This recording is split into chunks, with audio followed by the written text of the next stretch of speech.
Yeah, you're gonna. Yeah, Don't stick that there. What? Don't stick that there. You don't know where that's been. You're listening to the Help Me with HIPAA podcast, where HIPAA and humor collide to make learning fun. Your delightful hosts are Donna Grindle and David Sims. Relax, HIPAA help is on the way. This is Jennifer Baumgartner from Perkins County Health Services in Grant, Nebraska, and you're listening to the Help Me with HIPAA podcast. Thank you for that intro. Welcome to the Help Me with HIPAA podcast. My name is David Sims of HIPAA for MSPs and Security First IT. And joining me is Donna Grindle of Carton. Good morning, Donna. Good morning, David. It's good to have some social distancing, socializing. But, we always do this on Fridays. Yeah, we are always socially distanced. We're distant even when we're together. So yeah, I know. So I am seeing where people being like psychologists, they're saying like, don't use that term, social distancing. It needs to be something else where it doesn't seem like people are socially distancing. They're just putting, space between them. So spatial distancing. Yeah. That's kind of like all of a sudden telling your family when you're 30 that you want them to call you a new name. Yeah. When it starts out one way, changing it's going to be difficult. I see what they're saying because honestly, we're not social distancing really. Right. I mean, it's really accurate. We're not social distancing. We are spatially distancing. Socially, Spatially. I think socially people are probably online and participating in social media stuff more than ever, which is funny because I was telling my wife last night, I was like, last year it was get your butt off the video game and get outside. And this year it's like, get your butt inside and stay in your room.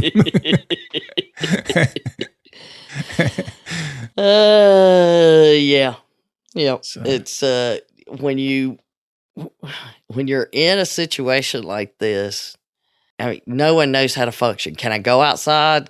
I'm just happy that we live on a nice sized lot. It's not a huge lot. It's not an acre or anything. Less than that. But big enough that I can be out in my backyard and have to yell to a neighbor. Mm-hmm. So I can go out there and sit. But, the folks that, they're, I don't know. The folks that having to be in these small apartments and stuff, how do you social distance? Yeah, that's tough. I mean, I'm like you. I live in the country, and Country. Fortunately, my nearest neighbor's 100 yards away in any direction. So, right. And I'm surrounded by trees, so I can't see any of them, which is great. I can pee in the yard, but my brother told his sons that was using God's potty. Yeah. I'm like, I don't want to touch that one. I call it having the European landscape because nobody can see you when European. The FCC's going to cut that. Anyway, you live in the country and you are literally surrounded by trees. You're not just wandering in the forest mentally. Correct. Okay. Not just mentally. Correct. Yeah. So I do feel a lot of empathy, I guess is the word, for the folks that live alone, that can't, I saw an article where somebody said they had designated these 3 feet as their workout space and these 3 feet in their small New York apartment. And I can't comprehend it, but I don't think it's still social distancing. You are not able to be social. Yeah, unless you're doing what is that you have? The virtual can you say it? The virtual bourbon club. Well, we are doing some virtual happy hour, that's for sure. Yeah. And we got one tonight, in fact. And excited about it because I stay at home. I work from home. It's not unusual for me, but I think I've left home twice in March. Yeah. Well, how is it, with being on things like Zoom, which we'll talk about more later, but and then having those networking type meetings, because you don't have the individual conversations kind of going on around the room. It can't happen. Yeah, you can't. Yeah. Yeah. So it becomes more like I don't know, a free for all when you watch the little thing jumping around from person to person as everybody's trying to talk. But I think in the big picture, though, it's just getting together and laughing. Yeah, it reminds me a little bit of when I was a teenager. I had a CB in my room, and so I would talk with people on the CB and Breaker 19. Yeah, well, it wasn't with truckers, but we had people throughout the town, and some of them were my friends and all that, because there were no cell phones back then and no internet. You're such a nerd. And so it was our party line, right? We'd get on channel 39 and we'd have a conversation every night. It was like, from 7 to 10 o'clock, we'd be on there and just chatting about whatever. And, the furthest person away we could pick up was about 30 miles away. But it's kind of like that. You couldn't have all these individual conversations going on. Everybody had to kind of take part in the big conversation that was happening. Yeah, it'll be interesting to see how when we're all back allowed together, will everybody pause and allow each other to speak? That would be a good change, though. Mm-hmm. Yeah. So this monumental moment, David. Mm-hmm. Lots our of changes. 250th episode. Oh, wow. Really? In the midst of this madness. Awesome. I mean, we've got other things we published, but this is 250th time that we are recording something and publishing an episode. Wow. That's impressive. Well, it doesn't take much for you, I know, but in the in the podcasting world, when you look, and many podcasts don't make it to 100, so we're there, and thanks for being part of it. And if we didn't have listeners, we would have given up a long time ago. I almost gave up when we didn't have any listeners. It's like, just hang in there, Donna. It's coming. Hang in there. I'm wasting my time doing this. So want to say thanks to all of our listeners. Thanks to our donors. Thanks to everybody who is supporting us and sharing us out. Mm-hmm. I had hoped to do something special, but right now, special is really complicated. So we're just going to, for this episode, be joyous and celebrate that we're still around. And we may have to have a special episode when things kind of get back to some semblance of what we know to be normal, or whatever the new, because it'll be all new. It's all going to have to reboot. So anyways. Yeah, it's going to be interesting to see where things go. We're trying to figure that out. Like what challenges will be on the other side of this for businesses? And, is there going to be a different push toward working from home, or are people going to be like, oh, heck no, I am not doing that again? Well, they wouldn't mind if their kids could go to school. Yeah. That would make a big difference. Yeah. Yet again. And we're still on track. We're still hoping to do our boot camps in August 18th, 19th, 20th in Tucker, Georgia, and then do the big first one on the West Coast, September 15th, 16th, 17th in San Pedro, California. California. Yeah, you've got a interesting story about San Pedro. Well, one that if it weren't for us doing the boot camp, I wouldn't have made note of this. I made note of it because it was it happened in San Pedro. How do I explain this? I don't know, but I wish we could have like the background music going for right? Crazy Train. I think it'd be more like Smokey and the Bandit kind of stuff. But in the big picture, it clearly is a case where the guy has some mental stuff going on. And yes, I know all of that. So we're going to set that aside because the thing I saw is, in this case, that's what's happening. But here in the South, that could be like tomorrow with Bubba saying, hold my beer. And we're going to San Pedro. So I think we're going to feel right at home. They'll just see us as a little... But this guy was working at the shipyard there because, it's a big shipyard down in the Long Beach area. Mm-hmm. And there's a train that pushes the cargo to load it onto the ships in the shipyard. And they now brought in the Navy nurse ship. I don't know what they call it, but Mercy. Mm-hmm. So the hospital ship Mercy has docked there, and they're being set up to take non-COVID patients for the surge in Los Angeles that's happening. Well, this guy decides that ship is a sign that something nefarious is going on. And, they're watching us, that kind of stuff. I personally would, just kind of leave it at that and say, poor guy. But he took it a step further and decided that everybody needed to know what was happening. And he gets in his train. He's a train engineer, like choo-choo engineer. He's the cuckoo choo-choo. Oh, God. We're not making light of mental health issues.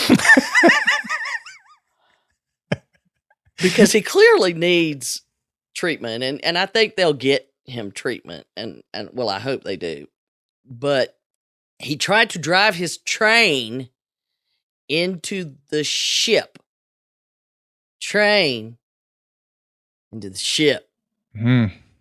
That was terrifying to think, first of all, that you could think that you could drive a train into a ship, because there's a reason we say it's off the rails.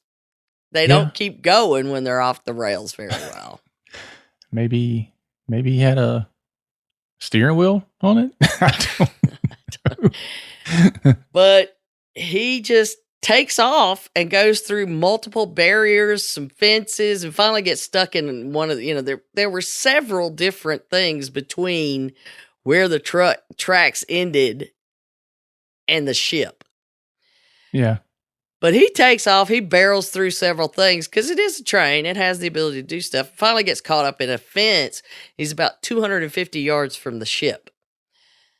Thankfully, he didn't do any damage. It would have been interesting. But here's the part where it felt like it was Bubba, where you really have to question what was going on in his mind.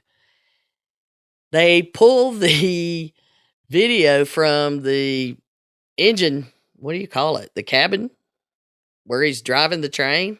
Damn, now I have to call my cousin who works with trains. He doesn't play with trains. He works with trains. We'll call it the engine compartment. Yeah, there you go. But anyway, they pull this camera and there he is driving the train and then suddenly lighting a road flare inside the train cabin. Puts it into full speed, flips off the camera, as they said in the article, held his hand toward the camera with his middle finger raised. And then held the flare outside the window through the impact that he was about to make. That's pretty impressive. Yeah. But in the South, that would have been not necessarily an issue for mental health. It was, we don't hide our crazy. We bring it out on the front porch and serve cocktails. That would be, hey, watch this kind of stuff. I could see him do it. And it would actually be a decision that they thought, I wonder if we could do that. It changes your instant response planning. I think we'll be right at home in San Pedro. Sounds like it. Okay. Wow. I like the part where he after he crashed the train, he jumps out and takes off running. Just through all of that stuff, you're going to be able to get away. The motorcycle cop caught him. Oh, but It's like, run! You know you're in I know you're in the middle of nowhere at that point. I know. It's just you jumping, and I mean, he had created this wreckage, and he's running through the wreckage, and or he's running towards the ship. They didn't say which way he went. Was he running towards the ship? He's gonna throw the flare in there. Punch it. Does he still have the flare while he's running? I doubt. Is he holding it up? Is he doing the 2020 Olympic run? Okay, but it did make me think, okay, we're going to be right at home in San Pedro, but people are losing it in many ways, and we're here to just try to talk about cybersecurity and HIPAA and not the madness. Are we, though? Well, we're part of the madness, I know. Here, we're going to skip ads again, because we can. Because we can. We're in charge. But we did get a question in. All right. And I'm going to let you answer it. Okay. It's your pop quiz for the day. All right, I'm ready. This is for all those people that think David doesn't listen to me. He does. He knows the stuff, and he really does know it. And I'm always like, wow, you were listening. But here's the question. Last week, 2 of our providers were exposed to the COVID-19 virus, took the test, and self-quarantined. We had to reschedule their patients. We told the patients that they were quarantined due to an exposure to the virus. We gave no other details. Is this a HIPAA violation? I don't think so, but other people say it definitely is. Who is correct? This is a fact-specific determination. I knew you were going to say that. It always is. So really, it does depend. You know, did the providers go to another clinic and they were tested, and then came back and said we need to reschedule? Because at that point, they are not patients of this practice that they were working in. So if they want to tell people that, then they can. They're not violating a patient's rights because they're not patients. The other thing is they could have told them that. Like the providers might have said, "Hey, reschedule my patients and let them know that, let them know why." I don't know. However, if they were patients of their own practice, then the only way they could have done this without violating HIPAA would be for those 2 providers to have given permission for this information to be given out. That is my answer. All of that really means it depends. Are the physicians being treated at your practice? If they are, then you're obligated under HIPAA to not share that information without their consent. If they are not, then they are not a patient of yours, and you do not have, technically, I mean, it can be argued, but this is about technical stuff. You're not obligated under HIPAA unless you are treating the patient. You're involved in some sort of treatment arrangement. Then you're just like any other employer. So let's say that you were running a business that doesn't fall under HIPAA, and you have to reschedule because the employees are quarantined. You're free to tell people. You have no HIPAA obligations whatsoever, even without their consent. It doesn't matter. They could claim, you really don't tell anybody. But it only applies if you're treating them, and then the HIPAA obligation kicks in. Yeah. Now, if you don't have their consent and HIPAA may not apply, you still may be in trouble with some other state laws or things like that. So it wouldn't be HIPAA, but something else could say, hey, you can't do that. It's an employee's private information. Yes. And it also goes back to the one that we talked about recently, where the article and the lady's telling everybody you should opt out of HIPAA so you can tell people. Okay, I personally am not obligated to follow HIPAA, but anyway. Yeah. Okay. Misunderstandings abound. Again, though, just like anything else, it's a fact-specific determination. So Yep. I had to ask, who's the treating? Because there you go. You've got to tell me which one's which for me to be able to answer that question. And we're not going to talk about what the answer was. We'll just let it be, Yeah. Depending on the answer, the next question will be, so what do we do now? Do we have to tell somebody? Well, that's where the question is going to come in is, okay, did they take tests or did they just self-quarantine? Right? Mm-hmm. Because if they just self-quarantined, is that healthcare information? And if I'm not treating them, but they got tested and self-quarantined themselves, but if they got tested with their own stuff, technically it's a treatment situation. So, yeah. Anyway. Handle with care. Yes. So, but either way, I think I would be documenting. Yes. Either way. So, so you and I use Zoom, and we're using it right now, and have been for a long time before everybody else found it. Yeah, and so Zoom has taken off in the world of remote working. It's Zooming, which is funny because I think people in business doing the things that like we do, they knew about Zoom. They've been using Zoom. It's a popular platform, but it has not seen the popularity that it has in recent weeks. The good part about it, though, is because it's been so popular, it's got a lot of attention of privacy and security advocates, and people are starting to dig deeper into the company. And now we're starting to see some things like, oh, there's some privacy and security issues. And there's a new term out too. It's called Zoom bombing.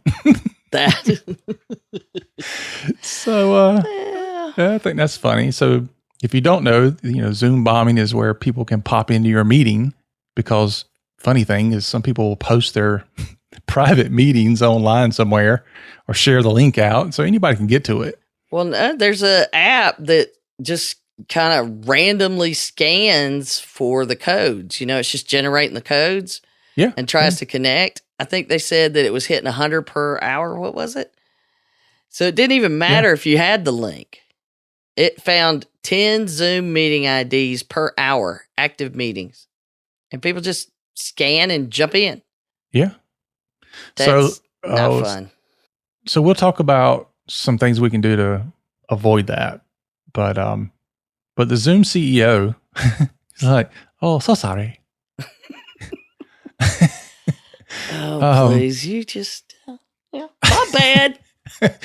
I mean, we talk about this all the time, especially in the software space, it's like, hey, let's develop the software and then we'll go back and then we'll address security stuff later, because having it work is more important than having it work securely.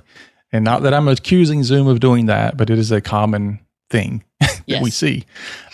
So, in a time where they have the opportunity to really shine and like, look, we're taking privacy and security seriously, like we always hear.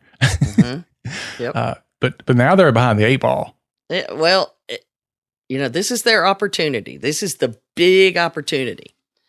And if everybody is talking about it, I even saw like on CBS Sunday Morning, they were showing people how to connect to a Zoom meeting and do a Zoom meeting. Seriously. Yeah. And it's their great opportunity. But I do like the response. The CEO said, we're going to stop all development on anything other than privacy and security. We're going to do nothing but privacy and security for 30 days. And I would wager that they believed they had it covered. Yeah, probably so. It wasn't like they knew there were holes. They may have known some things they needed to fix. And, okay, we're going to have to roll that out and fix that. Whenever we do this, we're going to have to do that. Yeah. But some of the concerns were like, oh, they're giving privacy information over to Facebook, like I read in one article. And even if you weren't a Facebook user. Right.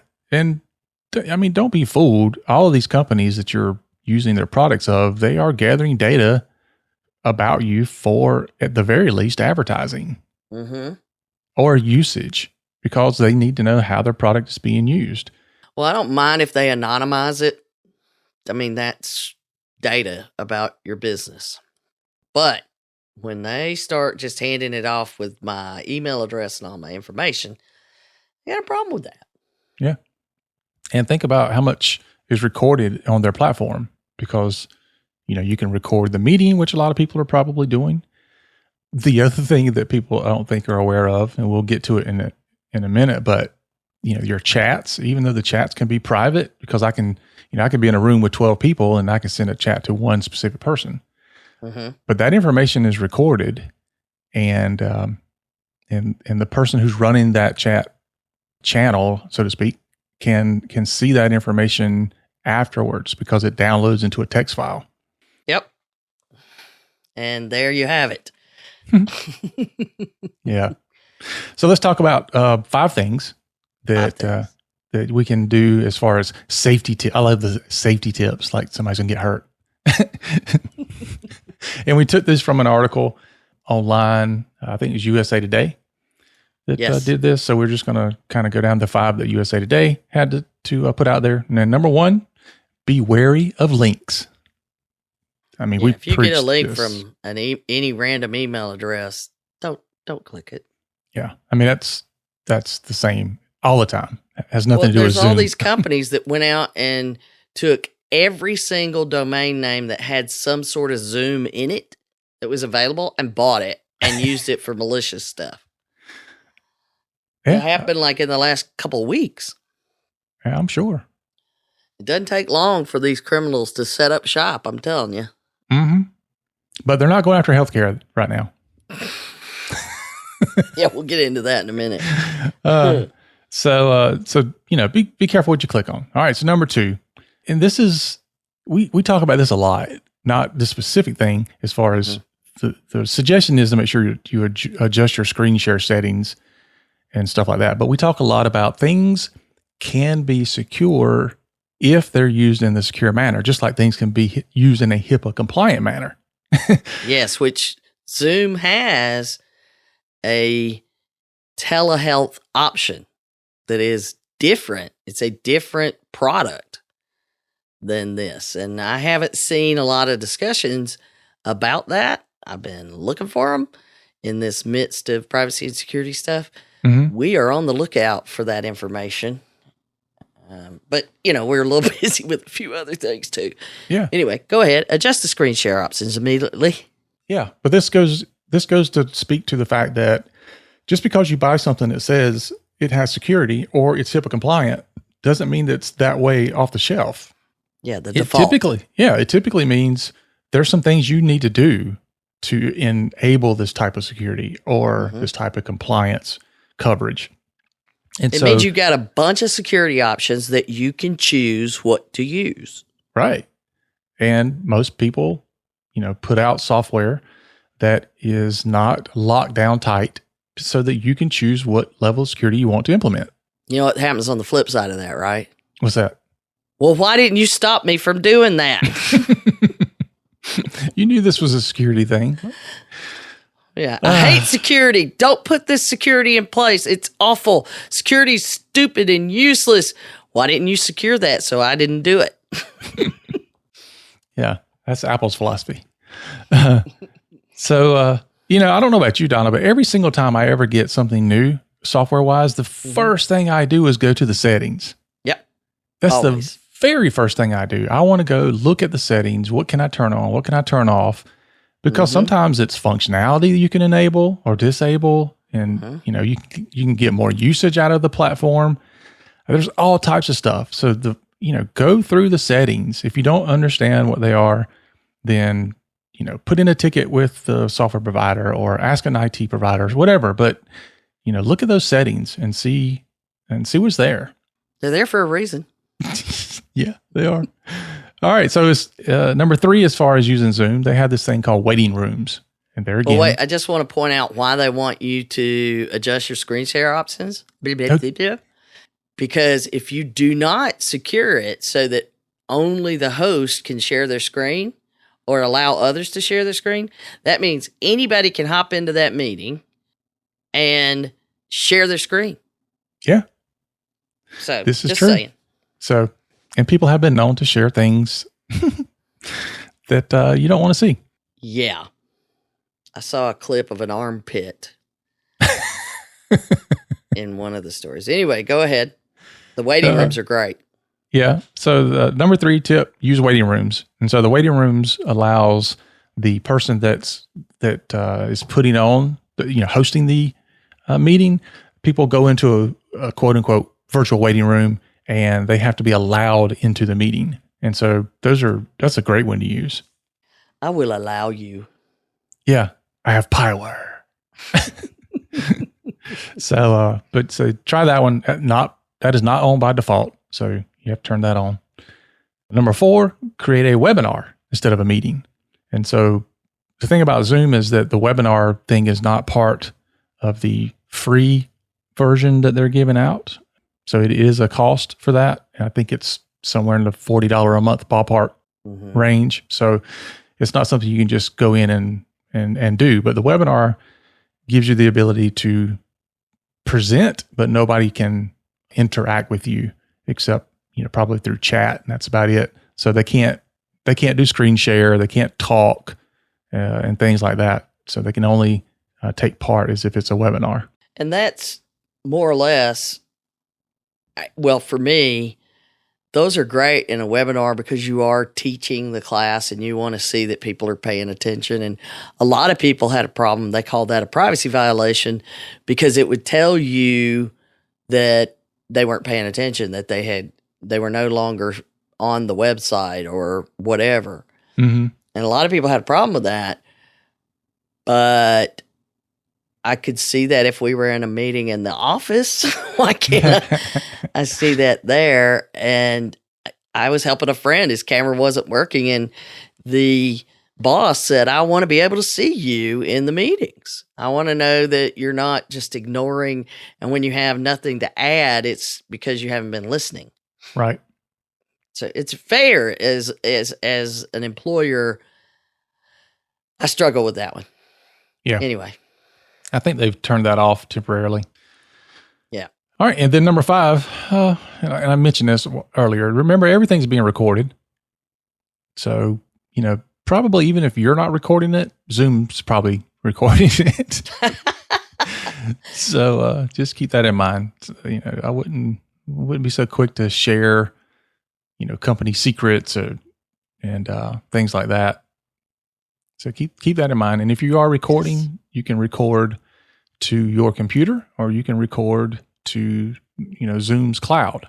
And there again, if you're Zoom's cloud, that's a paid thing, isn't it? Well, they give you a certain amount of space on their plan anyway. I don't know about the free version, but like you and I use the paid version. Right. And so we have, I don't know what it is, like 1 gigabyte of storage so we can record to the cloud. However, if if we're using this for something that's a little more personal, telehealth, or, if I'm a law firm and I'm talking with a client, you be mindful that you now have PHI or PII that's being stored somewhere else. Mm-hmm. It's possible. But I will also, again, point out that they, at least in the information online, they say that the telehealth version is different. We'll just say. Because it talks about it being fully encrypted. It's never recorded. It's never kept. So we'll see. Anyway. Yeah. So at the very least, they handle it differently if it's not a completely different product altogether. That is the case. I mean, they have an option where you can prevent participants from saving chat and those kind of things. So I don't know. Yeah. We'll through see. your settings. But we're going to get a lot of privacy and security updates in Zoom. Yeah. I actually had one last night. When I got off a Zoom call, it was like, hey, got an update. You want to apply it? And I'm like, sure. Let's go for it.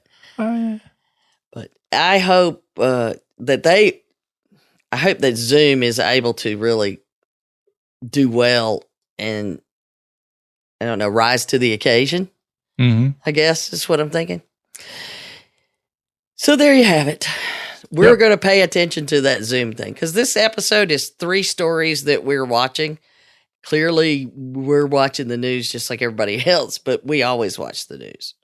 Yeah.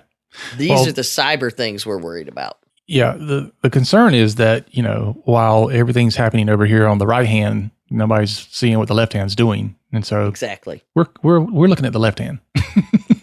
But as we've said every week for the last month, that things are going to be very different by the time this comes out. Yeah, that's true.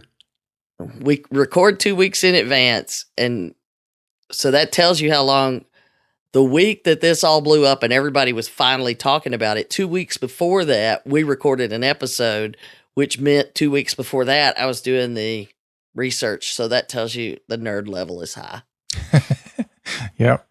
As of our recording today, we're all applying for the PPP loans. Yes. So we'll see. Hopefully, by the time this comes out, we will be having PPP. All right. So the important thing is pay attention to privacy and security settings in the apps that you are using. Yes, Zoom has that, but there are ways that you can prevent that. You can put passwords on the meetings, which would keep people from jumping in. And that's why the scan may find the meeting, but it won't allow them in. Right. The waiting room puts them there. You get to control, or if you don't want to do the waiting room where you have to let them in, then everybody has a password.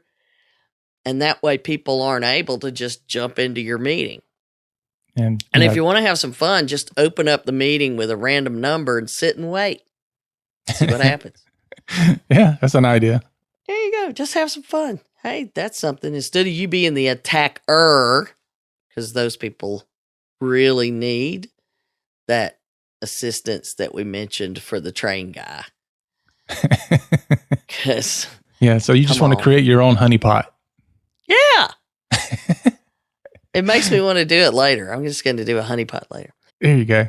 But if you do use the password option, you don't make password your password. Please not. No, it'll be 1, 2, 3, 4, 5, 6, 7. Oh, nobody will get that.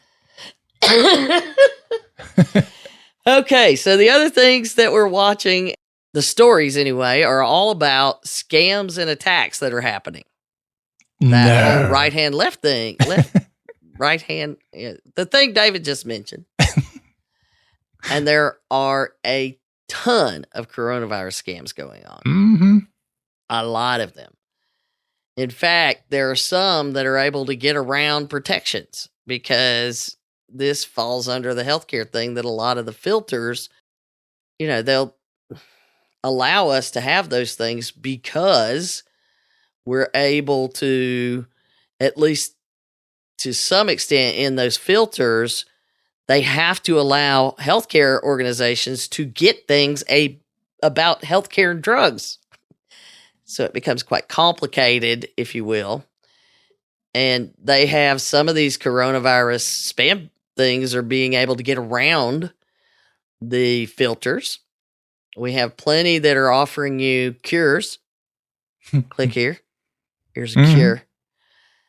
Those are the ones that I would not ever get an email about a cure for a serious life-threatening disease and think, I need to get that from this random email person. Not recommended. But the FTC is trying to monitor it and shut them down. And frankly, they're probably going after some of those Zoom bombing people too. But they're monitoring for false charities because don't forget they're doing that. They'll say, oh, donate here. And then you donate and it doesn't go to anybody but the criminals. Mm-hmm. They are trying to lock down people wanting your checks. Watch out. They're going after those stimulus checks. I can tell you right now. Click here to get to fill out the form to get your stimulus check and you fill in your social security number and all of that, what they do is then get the check sent to them. If you give your bank account and social security number, no, don't do that from an email link. They're doing, it's just a long list of attempts to steal your money. Yeah. So any email, no.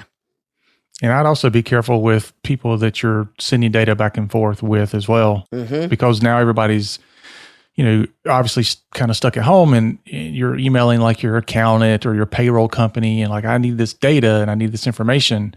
And, don't assume because you're dealing with a bigger payroll company, they're not going to just send your payroll information in a normal email, because they will. So we correct people all the time and say, I am not doing that. I'm not doing it. We flat out say, I will not do that. I will do it secured. Here are the options. Well, my previous payroll company that I fired did just that. They sent me information that I asked for. It had all the social security numbers of all my employees on it and sent it in a regular email. Oh, you never told me that story. Oh yeah. I fired them the same day. It's like, it's ridiculous. I would have an aneurysm. Ridiculous. Over it or something. My part of my head would have exploded. I'm pretty sure of it. Yep. But they are, just because, well, let me rephrase this. In the beginning, David, we talked about how you guys did the work from home thing on a regular basis because you saw it partly as a benefit to the employees, but also a test of your business continuity plan. It's our test of our emergency broadcast system. My question is, have you had like major problems switching to everybody working from home as far as the functionality of your company? No, not at all. Okay. Not a single hiccup. You were prepared. Mm-hmm. We all work from home all the time. We've been completely prepared. It's not, nothing is really different for us other than the work we're doing. And nothing's different for your guys other than the locale that they're doing the work, because we had it in our plan. Right. So all of you, that first you had to figure out how you're going to get everybody connected. Then you had to figure out how you were going to allow people to access stuff. Then you have to figure out pull the computer out of the closet. That's because you weren't prepared. Nope. So There you go. The fact that, what was it you just said earlier today, that the first couple of weeks it was, how do I connect? What do I do? What is it? Blah, blah, blah. And now it's, this doesn't work. Yeah. Yeah. Because, people, some of these people never work from home. And so they're grabbing their devices from the office and taking them home and then going, well, we need to connect back to the server. Oh, yep. Okay. But there's nothing for you to remote into. You took it, and then they're like, well, we need to be able to scan, or we need to be able to print. Well, everything's set up to function in the environment it was in. When you take it somewhere else, it's not going to work. It's a totally different world there. Yeah. And so, some people don't grasp that computers work differently depending on where they are. Yeah. And so anyway, it's been a challenge.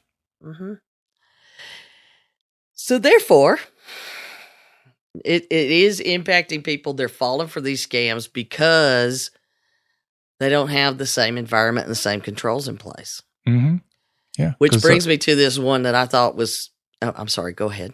Well, I was just going to mention that, a lot of times the environments are set up to, protect you within the walls of the organization. Mm-hmm. And that's that's definitely how security used to be. You set everything up, you build walls around it like a fort, and then everybody inside is protected. Well, now you're taking everything that was protected inside the walls and you're taking it somewhere else. Yeah. And the organization is not set up to protect you in that way, because now you're running around in the yard. You're not in the walls of the fort anymore. Right. And clearly, everybody doesn't get that. Clearly. Well, I wanted to bring up this one other scam that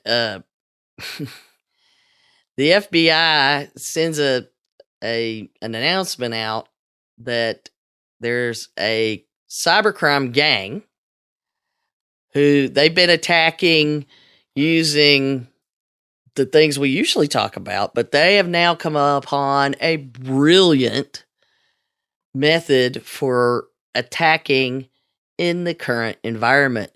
They're sending a package just to the mailing addresses. You can get a mailing list in a lot of places, unlike being able to get, you can get a mailing list. So they get the mailing list and they send out an envelope that has in it and this is where we always say, you don't know where that's been. Just like your mama said. I love this article at Bank Info Security. They started with, never underestimate the power of a weaponized tchotchke. Especially when paired with a free teddy bear and a gift card. But what's happening is they're sending out, and this is a pretty big the Carbonac group. I mean, they talked about them on Darknet Diaries and stuff like that. A notorious gang and like $1 billion in fraud. So they've come up with this whole new thing. They send you this. It's a USB storage device, a teddy bear, and supposedly a $50 gift card to Best Buy. Right? Yeah. And it says you can use this gift card, which by the way is fake. It has nothing on it. It just says it's $50. You can use this gift card to buy anything that's on the included USB drive. Wow. Yep. All you have to do is plug in this USB drive and then use the gift card. What do you think happens when you plug in the USB drive, David? I think you probably get infected, but you might win something.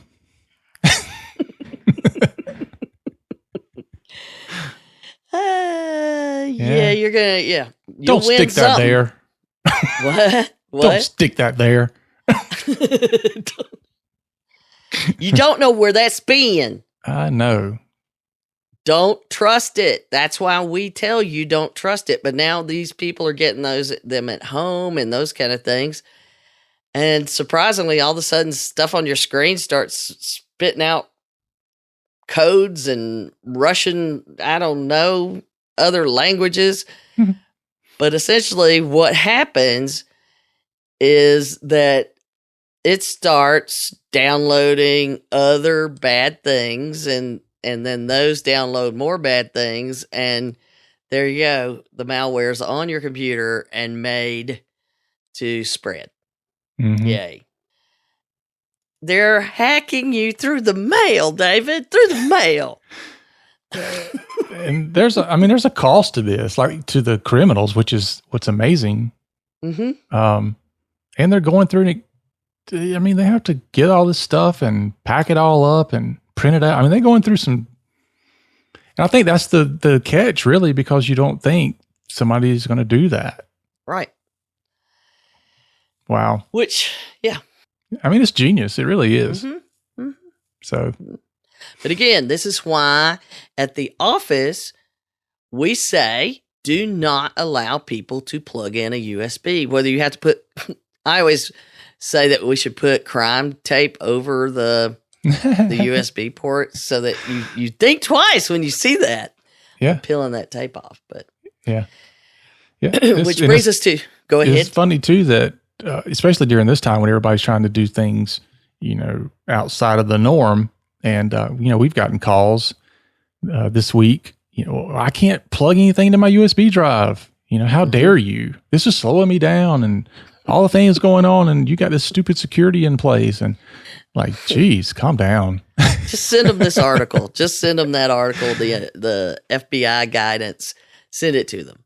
Yeah. That ought to do it. Here's another FBI private industry notification that came out, which touches on several topics that we pay close attention to. What did you decide that name meant? Vampire. I think it's either vampires or maybe it's vampires, and it's just the KW sounds like V. I don't know. but Quampires or I whatever. don't, yeah. If somebody knows, you can tell us. But Yeah, please let us know how to pronounce Quampire. Kwampirs. K-Wampers. yeah, K Wampers.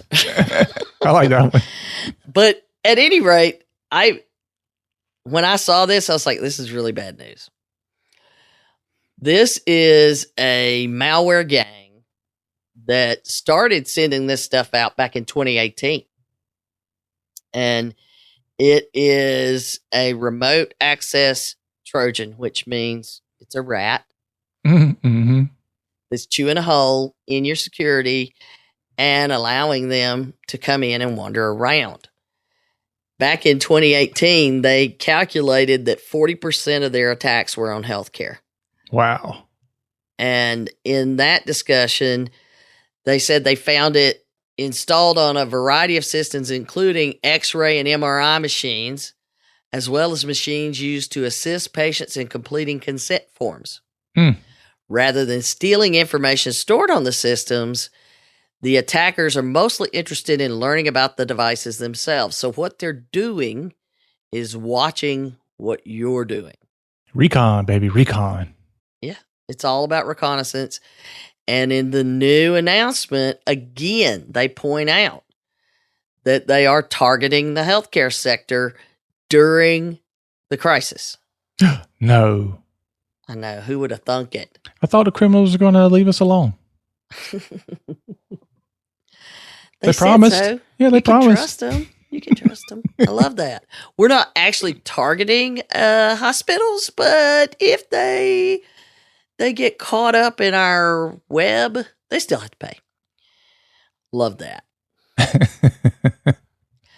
And the last piece that kind of segues in with the scams and all of those things is a ransomware study.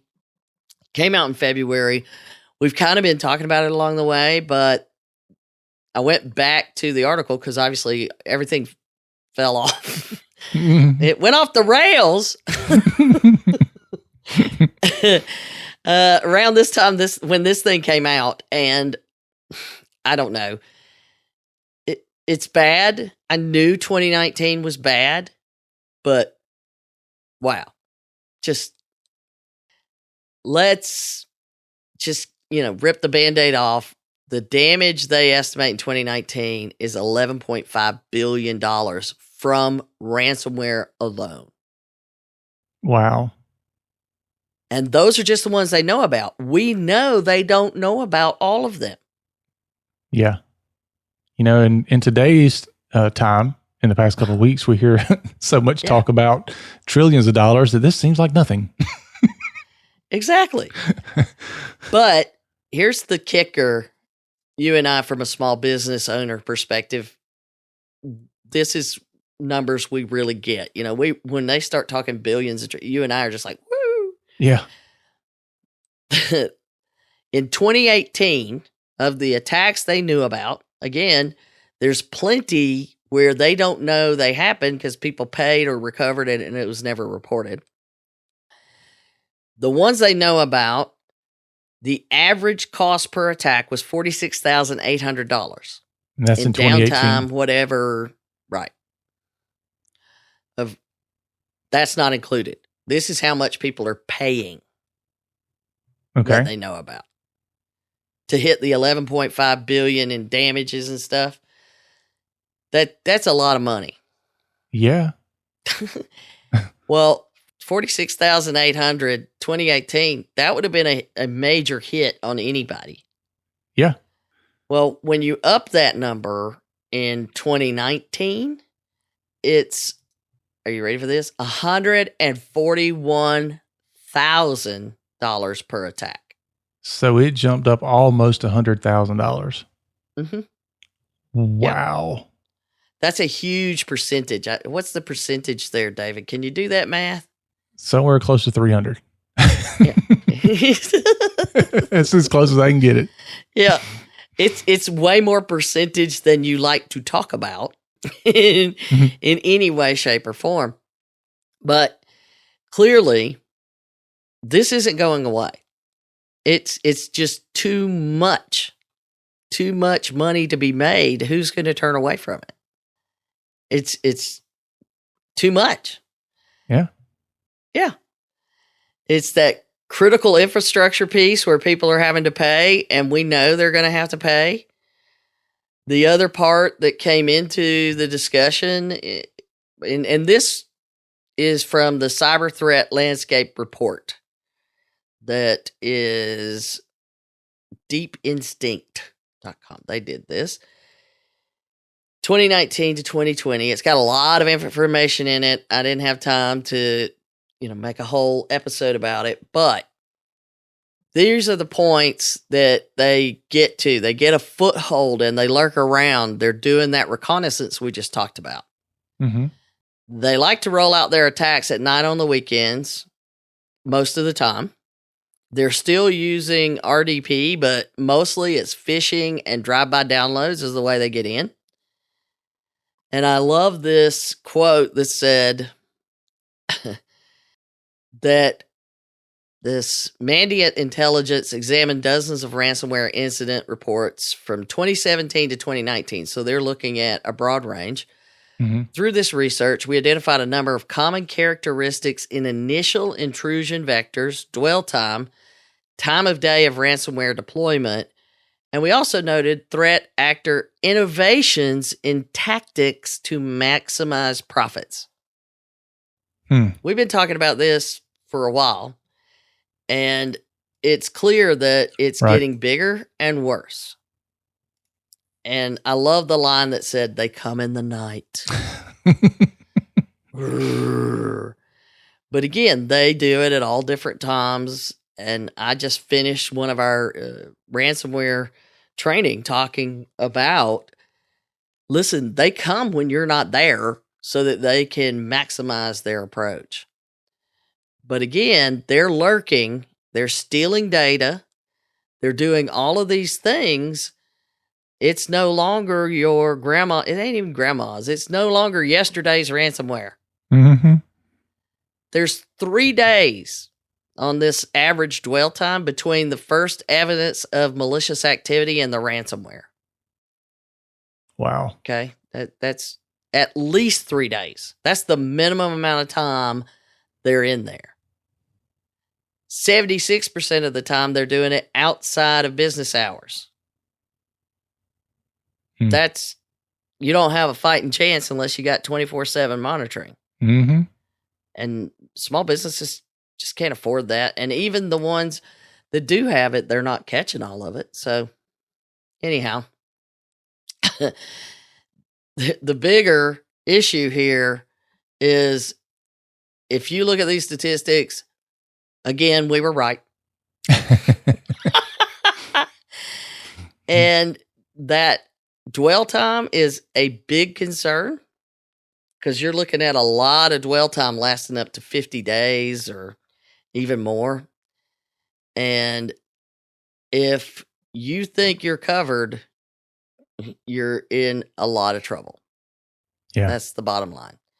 So you've got to do some more work, some more analysis on ransomware. If you are bored right now, go ahead and do it now when you're planning your reboot. Start figuring out what you can do to block some of this phishing and the drive-by downloads. So there's some stories we're tracking, and they don't appear to be getting any better. From what I see anyway. To you, David? No. And I think I mentioned this last week, but we're going to start seeing a lot of cases coming up because I think a lot of the work from home stuff is going to open up a huge landscape of issues, and we're not going to hear about those for weeks or maybe even months down the road. As people I don't see how people are going to manage a 60-day turnaround. And again, notifications should be made without unreasonable delay. Yeah. But I don't know how you could figure it all out with everything spread out and pegged out the way it is right now on these data breaches. So we're going to see a lot happen over the summer dealing with data breaches and the impacts of this. Yeah. And I think when people start going back to the office, it's going to be another issue because all those stuff that they're going to end up bringing from home because, they saved stuff to a USB device or they had their business laptop hooked up at home and, it got infected. And they got the teddy bear and the Best Buy card. Yeah. And then they take it back to the office. So, man, it's just a lot of issues that are yet to be revealed. Yeah. So we'll see how it goes next week. Hopefully we'll have some answers on our loans and we'll be in a better mood.